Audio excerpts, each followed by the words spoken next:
Mana bu jangda Ramazan Temirovda mag'lub bo'lishga juda ham oz qolgandi. Keling ko'rib chiqamiz. Hamma narsa tugagandek tuyulardi. Jang to'xtatishga soniyalar qolgandi. Yaponiyalik raqib g'alabasiga ishongan holda Ramazonni haqorat qildi. Ammo undan keyin o'zbek jangchisining qilgan ishi butun Yaponiyani lol qoldirdi.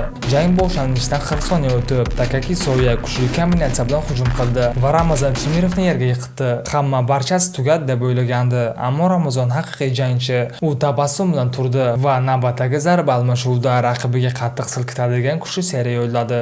Shundan keyin yaponiyalik nokaut ustasi go'yo yo'nalishini o'zgartirdi va kurashga o'tib boshladi. Ammo bu ham unga foyda bermadi. Temirov uni 2 marta yerga yiqitdi. Soya qaytib go'yo barchasi nazorat ostidagidek ko'rsatishga urindi. Ammo aslida u holatining naqadar og'irligini anglab bo'lgandi. Va nihoyat hal qiluvchi zarba Ramazon aniq chap huk zarbasi bilan raqibini yiqitdi va mana shu g'alabasi bilan o'zbek jangchisi osongina taslim bo'lmasligini isbotladi.